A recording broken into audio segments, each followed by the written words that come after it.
Mais moi, je me fie aux informations réelles. Des informations que non seulement la défense russe donne, le Kremlin donne, et aussi des informations issues d'autres tuyaux d'informations. Les soldats russes qui ont pour la première fois capturé un char Abrams et qui a été envoyé au niveau des industriels russes, on a disséqué le char, on a vu la technologie qui est dans ce char, on a compris que le char était fragile, que ce n'était pas un bon char. On l'a même comparé à un certain nombre de chars russes qui surpassaient le char Abrams des États-Unis en termes de qualité, en termes de blindage, en termes aussi d'efficacité. Ils ont dit, oh non, c'est de la propagande, les Russes sont en train de faire de la propagande, ils sont en train de rabaisser les chars que les Américains ont donnés aux Ukrainiens. C'est passé. Et puis, les Russes ont détruit un char Abrams. Ça faisait le deuxième char Abrams qui a été détruit par les Russes. Cette fois-ci, ça n'a pas été capturé, ils ont détruit. Et ils ont détruit un troisième. Ils ont détruit un quatrième. Et tout récemment, ils ont détruit un cinquième char Abrams. Ils ne se sont pas contentés de ça. Ils ont capturé un Léopard 2 allemand. 1, 2, 3. Ils en ont détruit encore un quatrième. Et qu'est-ce qui se passe? Cette information nous vient tout droit du Pentagone. Au niveau du haut responsable même militaire américain, qui a d'ailleurs été confirmé par des hauts responsables aussi, des hauts officiers placés, n'est-ce pas, au niveau de l'armée ukrainienne. Mesdames et messieurs, ce que je m'apprête maintenant à vous dire, sincèrement, si vous étiez ukrainien, ça devrait dans les conditions vous donner des maux de tête. Ça devrait, dans les conditions normales, vous pousser à poser les armes, à déposer les armes et à vous rendre. Avant la contre-offensive, les chars Abrams ont été fétichisés. On les a mystifiés. C'était l'arme fatale. C'était l'arme qui était censée porter le coup irréparable. Le coup irréparable à l'armée russe. Le char Abrams. On a tellement fait l'apologie du char Abrams que nous-mêmes, certains de nos observateurs avaient peur en disant « Oh non, c'est fini pour l'armée russe, ils vont humilier la Russie. » Et c'est dans la foulée que M. MC Emmanuel Macron a dit qu'il ne faudrait pas que l'Occident humilie la Russie. Moi-même, j'ai reçu des appels, j'ai reçu des SMS.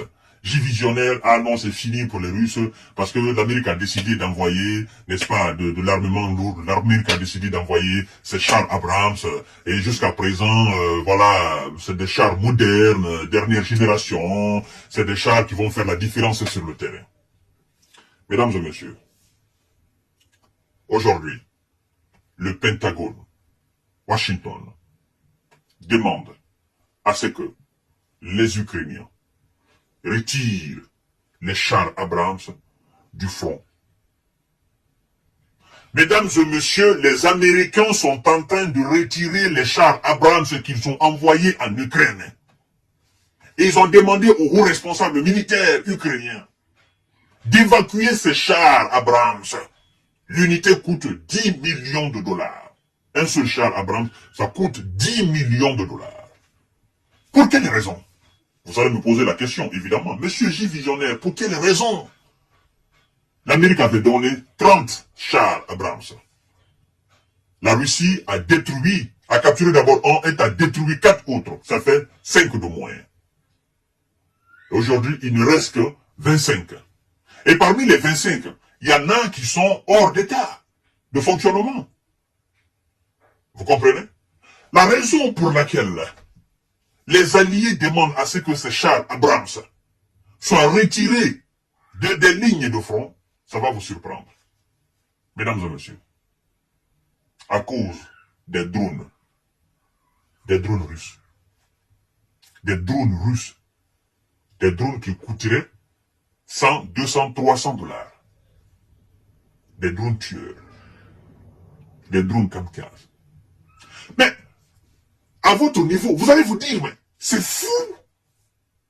C'est fou comment des drones qui coûteraient 100 à 200 dollars peuvent pousser les États-Unis à retirer leur char Abrams, le plus grand char de tous les temps, le char le plus efficace, le char le plus costaud, le char le plus blindé. Comment est-ce que les États-Unis peuvent retirer les chars Abrams? Comment les chars Abrams peuvent reculer devant des petits drones, des drones qui coûteraient quelques centaines de dollars, 100, 200, 300 dollars? Comment?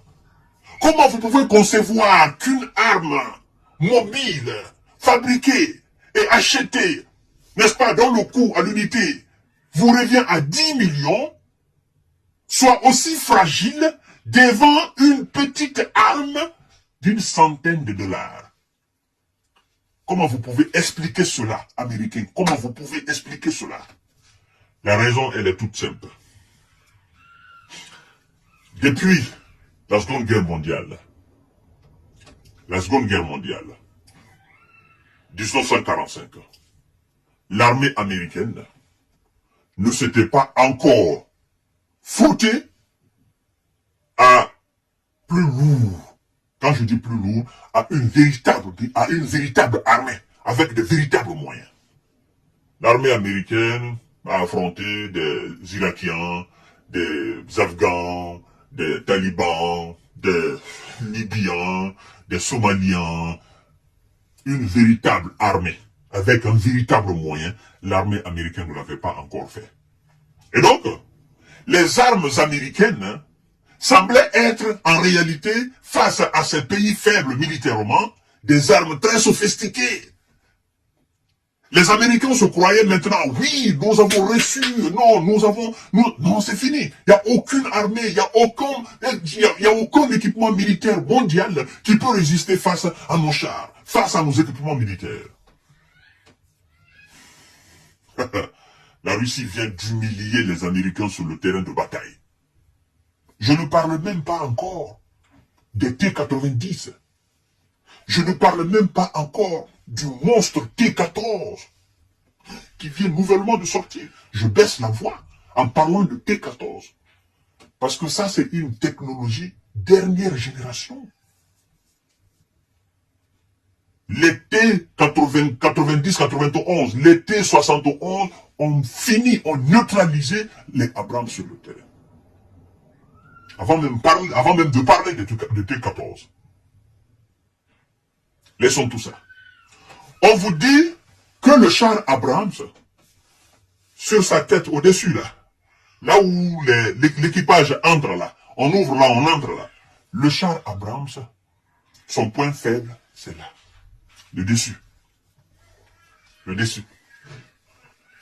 Alors, quand je vois les Américains nous parler des armes avec de l'uranium appauvri, des bombes avec sous-munitions, je me dis, mais la Russie, c'est pas quand même possible. Vous avez dit que vous allez doter l'Ukraine de tout ce qui peut permettre à l'Ukraine de perforer les chars russes. Et jusqu'à présent, on n'entend pas parler. Par contre, on vient d'apprendre que vous retirez vos chars parce que la Russie a des drones dans le ciel qui font descendre des projectiles sur vos chars et ça anéantit complètement les chars, ça les immobilise, ça les détruit complètement. Oh, mesdames et messieurs, vous allez expliquer ça à qui pour que la personne comprenne? Si les chars Abrams, les chars américains, après avoir fait l'apologie, les médias français, les médias britanniques, les médias allemands, si les chars américains, avec de leur très grande technologie, ne peuvent pas résister face aux drones russes, est-ce que ce sont les Challenger britanniques? Est-ce que ce sont les Leclerc français? Est-ce que ce sont les Léopards allemands qui pourront résister?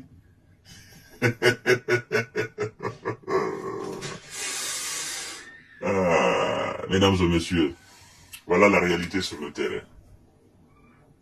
Tout ce que les Occidentaux envoient, la Russie a toujours quelque chose sur le terrain qui neutralise, qui détruit et qui brûle.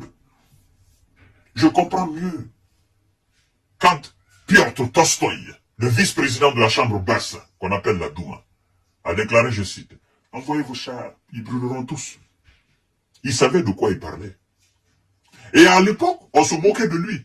On dit, oh non, il est vulgaire, oh non, il est grossier, oh non, il est arrogant. Mais Piotr Tolstoï savait ce qu'il disait. Parce que il savait ce que la Russie avait sous la main contre les armes occidentales.